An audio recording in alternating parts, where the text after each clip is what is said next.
Our News is brought to you by Alive.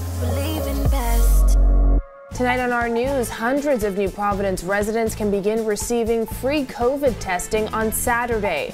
The Doctors Hospital CEO's warning on the country's COVID situation. Just how much is it costing taxpayers to run the Grand Lucayan? And a board appointment raises questions.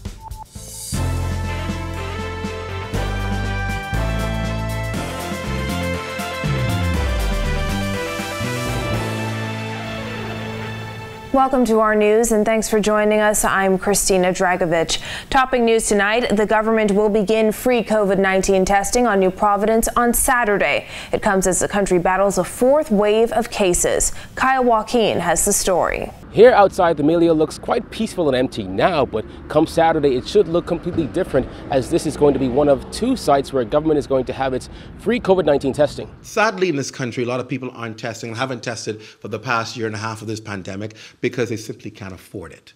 We want to provide an avenue where people do not have to say, I didn't test because I couldn't pay for a test. Come Saturday, free antigen testing will be available as government rolls out its free testing pilot program on New Providence.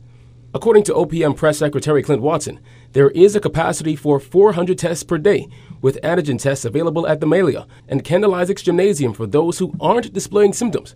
If an individual tests positive, they will be sent to South Beach Clinic for free PCR testing. For those of you who are having symptoms, you're going to do testing at the South Beach Clinic, which will reopen this week as well. All right, South Beach Clinic will be up and running again, and that site does not require prior registration as the other sites do. Testing at the gymnasium will be drive-through. The pilot program follows a fourth wave of infections, with hundreds of cases confirmed daily. Watson was asked if South Beach Clinic has the capacity to accommodate a large influx of people who get a positive result from the antigen test. What's happening is for persons who are symptomatic, we don't want them mixing with people at these sites. So we're saying if you're experiencing COVID-like symptoms and conditions, go to the South Beach Clinic. If a test comes back negative and you're still experiencing conditions, they may opt to do a PCR test to make it more conclusive. Free PCR testing at South Beach Clinic is nothing new. So just how often can you get tested? You can do it once per week, though, that is. All right, once per week. We don't want people to be every day, using it to be able to go to have dinner somewhere and just get a free COVID test so you can have it with you. It's for people who want to make sure that they're not positive or they've been exposed and so forth. So it will flag you and only allow you to do it once per week. Watson was not able to provide a figure on just how much the free testing initiative will cost government. But free testing was a major promise of the PLP on the campaign trail.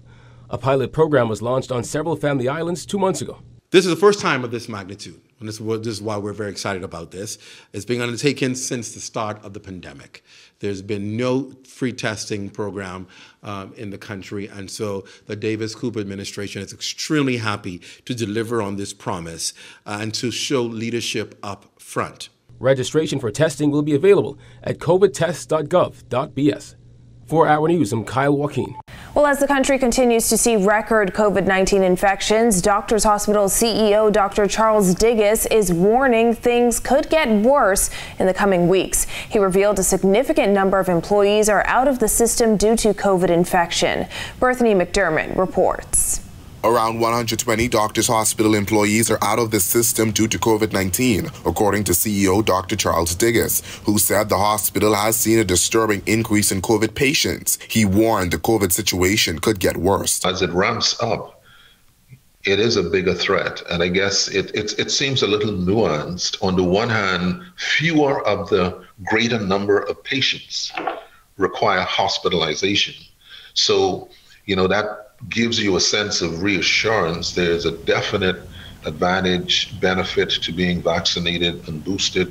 According to data from the Ministry of Health and Wellness, around 50% of the population is fully vaccinated. More than 2,500 COVID-19 cases were recorded since December 27th. COVID hospitalizations have also significantly increased. As of Tuesday, 71 cases were in hospital. This morning, I think we had about 14 hospitalized individuals with COVID, to answer that part of the question. And the vast majority of that 14 were still unvaccinated. Rapid antigen testing data from Doctors Hospital revealed that December 2021 and January 2022 already exceed the test positivity rate for previous months. The test positivity rate initially peaked at 1.38% in September and then decreased to 0.54% in October and 0.33% in November. It surged to 4.47% last month and has already approached 15% so far this month. Last month, the Prime Minister said this may be the worst wave yet. As a result, Doctors Hospital took steps to prepare, but the facility is still faced with this problem. The determining factor there is going to be the available respiratory therapists and critical care nurses who would be required to manage that, and that definitely will be a choke point. So bed capacity, yes, we have, like I say, up to 31, but the ability to realistically, the ability to manage patients on a ventilator, we're going to go back to that same dilemma, that same challenge. Reporting for Our News, I'm Berthany McDermott. 50 nurses from Cuba are expected to arrive in the Bahamas next week to help in the COVID fight at Princess Margaret Hospital, according to OPM Press Secretary Clint Watson. Over 100 healthcare professionals on New Providence are out of the system after contracting COVID-19 or being exposed to the virus. We are building capacity, particularly where it's so important with our medical professionals. Many of them are in quarantine, are not able to work. We are building capacity to add personnel. As you can imagine, you can expand the facilities and have more wards and tents open, but if you have nobody to man those, you can't use them. Watson added 12 doctors are also expected to strengthen manpower. And the daughter of the Prime Minister, Philip Davis, has been appointed a member of the National Sports Authority's Board of Directors. Davis's daughter, Felice Davis Albury, was one of several board members announced last month, raising questions. OPM Press Secretary Clint Watson was asked about it today during a press conference, but said he was unaware of her appointment. I'm not aware of that happening. It's the first time I'm hearing it from you. I'll check it in for you and let you know. But by and large, Prime Minister's policy is not for relatives to serve under the particular minister. Because we're a small nation, people are related everywhere, but not if it's under the ministry of someone that you're related to. But I'll check into that and find out for you. And the Grand Lucayan Resort is expected to cost as much as $1.5 million a month as the government seeks a new buyer. Deputy Prime Minister Chester Cooper revealed the high cost to keep the Grand Bahama property running today following a tour. He previously told reporters 6 investors have shown an interest in the Grand Lucayan. Jasmine Brown reports. Deputy Prime Minister toured the hotel property with a delegation that also included Grand Bahama Minister Ginger Moxie. But how much is it costing the Davis administration to keep it up and running? Well, Cooper, who is also the Tourism and Aviation Minister, revealed it isn't cheap. The government of the Bahamas has invested a total of $150 million roughly to date in this hotel. We forecast that the monthly subvention from the government is in the region of $1.2 to $1.5 million. Despite the hefty price tag, Cooper says the Davis administration believes it's important to keep the property open and operational because it provides jobs for Grand Bahamians. We are hopeful for the future occupancy levels of the property. I know that we have some group business in the pipeline. So this is an important asset for tourism, and having the room capacity here is also important to keep the tourism product alive here in Grand Bahama. The Minnis administration purchased the resort from Hong Kong conglomerate Hutchison Whampoa in August 2018 for $65 million. An agreement between the government and Bahamas Port Investments Limited was signed in March 2020 under the Minnis administration, and the final buying price was $50 million. The redevelopment of the property was set to start this year. The COVID-19 pandemic delayed and changed the terms of the agreement. The Davis administration announced last month that the sale agreement was canceled. Cooper says they are working hard to find a buyer. We do have many candidates who are interested in investing in this property. There are at least 6 of them. This list is expanding every day. People understand the value generally that exists here. While at the Grand Lucayan, Cooper also attended a board meeting to discuss the way forward and get the hotel reopened in the shortest possible time. Reporting for our News, I'm Jasmine Brown. Clear conditions tonight. Meteorologist Greg Thompson joins us from the Weather Center. Thanks, Christina. Our first look at weather tonight is being brought to you by Ports International, trusted medical supplies for a better quality of life. A warm and humid evening outside our studios right now under partly cloudy skies. Temperatures in the mid-70s, 74, but those feels-like temperatures near the 80-degree mark. Your winds are calm, and we did have a couple isolated showers earlier, and we could see one or two of those later on this evening. Taking a look at our satellite view, weak surface trough that moved across the northwest Bahamas sparked a few isolated showers across the northern islands. Here in the capital, we also saw a few showers earlier today, but we are watching a broad area of low pressure that's going to be developing across the southeast United States, bringing a lot of moisture across the northwest Bahamas tonight through tomorrow, and we could see some more showers in the forecast. That's your first look at weather. Your extended forecast is still to come. Still to come on our news, why the BPL union is threatening to take action, and a look at government's amended heads of agreement for a medical school on Grand Bahama. That's coming up when our news returns. Welcome to our news and thanks for joining us. Topping news tonight. COVID-19 remains a serious threat. Coronavirus COVID-19 has disrupted our economy, tourism industry, educational system, and put our healthcare facilities and professionals on high alert. Are you prepared? Do you have all the facts? Stay tuned to this network for the very latest news and information on this global pandemic.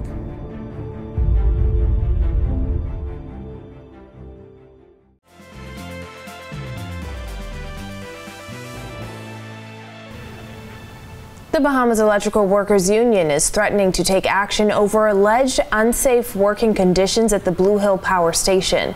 Union President Kyle Wilson says he has repeatedly called for more stringent COVID-19 safety protocols. However, the issue has not been addressed. Didn't even reach the Bahamas yet, but I wrote, I said, hey, let's get ahead of this. Now today, we have entire departments that have been decimated. Here at the Blue Hills Power Station, the entire electrical maintenance department is out on COVID protocol, as well as members from the mechanical maintenance. At the main office, I've understood that there are departments that are out, there are many persons that are out, from Abaco to Inagua. We are facing this pandemic, it's hitting us hard. And what does that mean? It means less productivity. It means more pressure on those that are here. He says fences constructed at the Blue Hills Power Station require workers to enter unsafe areas in order to access the mess hall. Here, we only deal with heavy equipment, right? And as you would have seen some of those big trucks and all those things driving, I must walk in the middle of the road to access my safety equipment. Isn't that unsafe? As I walk down that road, you have millions of gallons of fuel pipes running underground, thousands of megawatts of power cables running all over the station, some of them in open trenches right next to you, inches away. And these cables are supposed to be submerged, but they're just laying over the ground. Come on, man. When contacted for comment, BPL Chairman Pedro Roll says he is aware of the union's concerns, but declined to comment until an assessment has been conducted. However, the union leader says he wants the Prime Minister and Minister of Works to intervene. He warns the time for talking is over. The time for talk is finished. There's no more talk now. I'll just be straight up and honest. We've been talking for 2 years, and our talks have fallen on deaf ears. It seems as if these people only understand one way and one way only. And we will not sit by idle and have our lives at risk, the lives of the members at risk, the lives of the public at risk concerning these issues, all right? And so the time for talk is up. We demand and we require action, or there will be action. Well, one day after the Davis administration signed an amended heads of agreement with Western Atlantic University School of Medicine, Deputy Prime Minister Chester Cooper toured the Grand Bahama facility this afternoon. The amended agreement was signed at the office of the Prime Minister in New Providence on Wednesday. Cooper says the Bahamas is open to more educational investments. This investment is also important. It brings diversity to Grand Bahama, brings diversity to our investment portfolio. The agreement provides a more profitable structure for the Bahamas as it removes the moratorium on medical schools. Prime Minister Philip Davis noted there are 22 students enrolled in the university and 50 more are slated to join in May. There's 250 applicants now being considered by the for close to 100 spots. So 100 spots, so right. Success is already in the make. Yeah. That's really exciting. It's now time for tonight's Financial Market Minute, brought to you by RF, your local investment bank.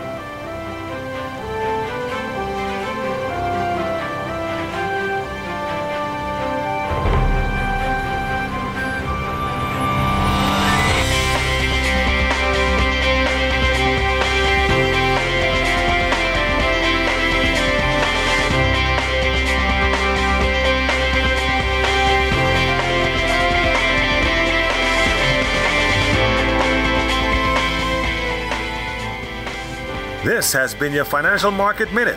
To explore the best performing mutual funds in the Bahamas, visit our website at www.rfgroup.com. When our news returns, health experts explain why the Omicron variant should not be classified as mild. And keeping up with Kai Jones, the details when our news returns. Welcome to our news and thanks for joining us. Topping news tonight. COVID-19 remains a serious threat. Coronavirus COVID-19 has disrupted our economy, tourism industry, educational system, and put our healthcare facilities and professionals on high alert. Are you prepared? Do you have all the facts? Stay tuned to this network for the very latest news and information on this global pandemic.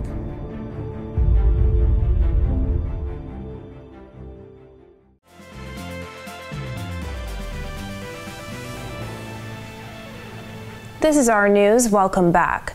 Despite health officials noting that Omicron cases of COVID-19 appear to be less severe than the Delta variant, the World Health Organization is warning that it does not mean it should be classified as mild. Just like previous variants, Omicron is hospitalizing people and it's killing people. In fact, the tsunami of cases is so huge and quick that it is overwhelming health systems around the world.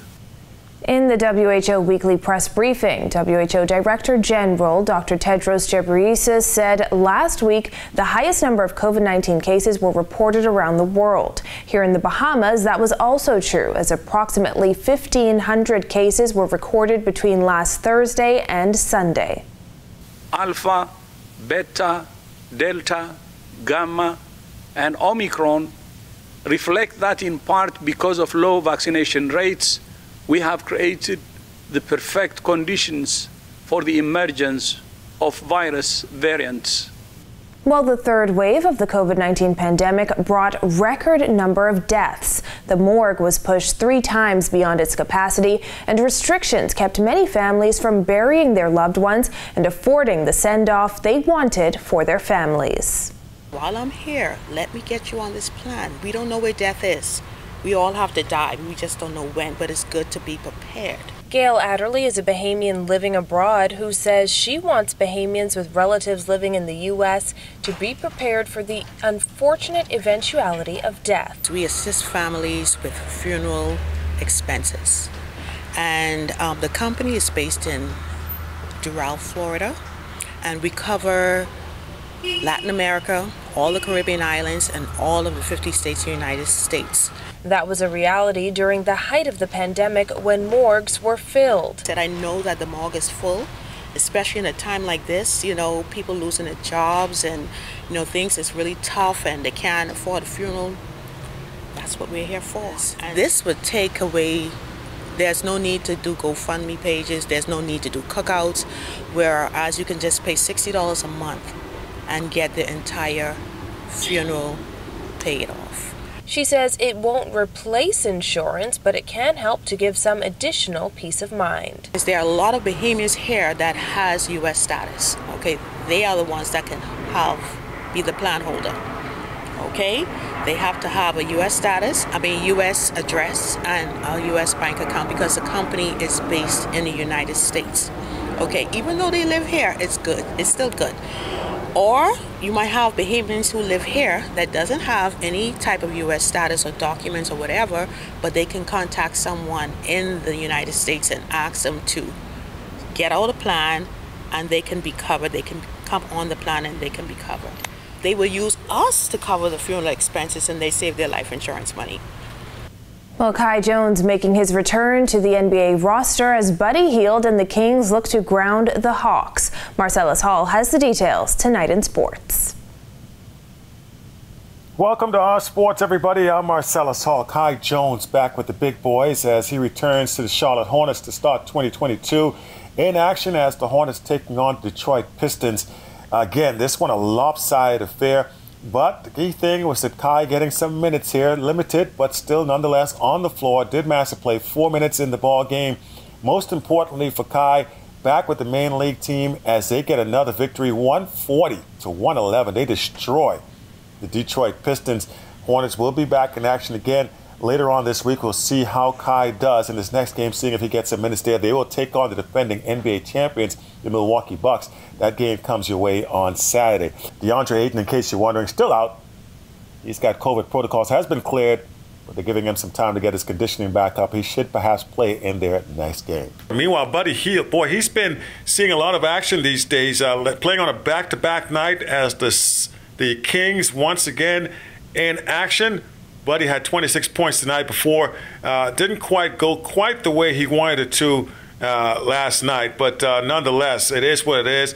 Buddy and the Kings taking on the Hawks. This one, the wrong end of the scoreboard. They go down 108-102. Taking a look at Buddy's numbers, as we always try to do here. He played 28 minutes, finished up with 11 points, 6 rebounds.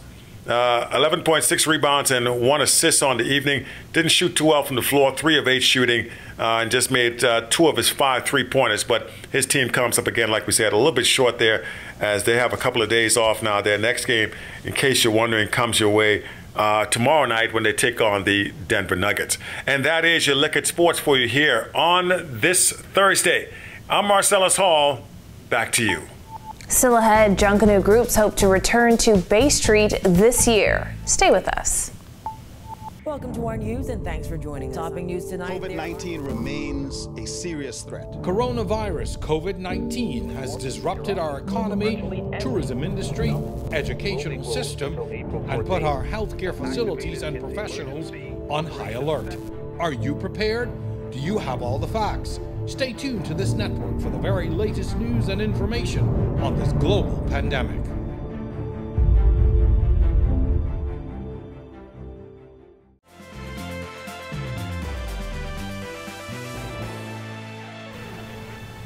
Welcome back to our news. Sunny conditions heading into the weekend. Greg is back in the Weather Center. Thanks again, Christina, and welcome back, everybody, for your second look at weather. Surface trough that moved across the northwest Bahamas, sparking a few showers, now pulling into the open Atlantic. But a broad area of low pressure that is expected to form across the southeastern United States will move across the western Atlantic. That will in turn drag a frontal boundary across area by tomorrow. So we're looking at increasing moisture with some showers, possibly even an isolated thunderstorm as that system pulls towards the east and away from us. And behind that, high pressure will be building in for the weekend. So we're looking at some breezy, slightly cooler conditions, but very choppy on the waters for your boating forecast. Speaking of your boating forecast, for Friday, for the northwest Bahamas, your winds will be out of the southwest initially tonight, but becoming west and northwest at 10 to 15 knots or more. Seas running 2 to 4 feet over the ocean. High tide will be at 11:02 tonight. For the central and southeastern islands, east to southeast flow at 10 to 15 knots. Seas will be running 2 to 4 feet over the ocean. Here's a look now at your national forecast.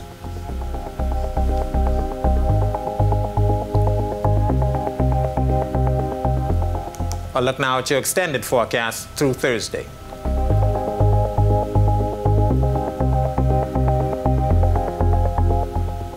Humid conditions tomorrow, but breezy on the weekend. Back to you, Christina. Thanks, Greg. Well, Junkanoo Corporation of New Providence Chairman Dion Miller says the JCNP is in talks with government in the hopes of returning to Bay Street this year, starting with the Junkanoo Summer Festival. We'd like to have some definitive answer from the government by early spring, so we could start those planning. There hasn't been a major Junkanoo parade since January 1st, 2020. After witnessing other recent large events, Miller says the JCNP plans to follow safety precautions if given the green light.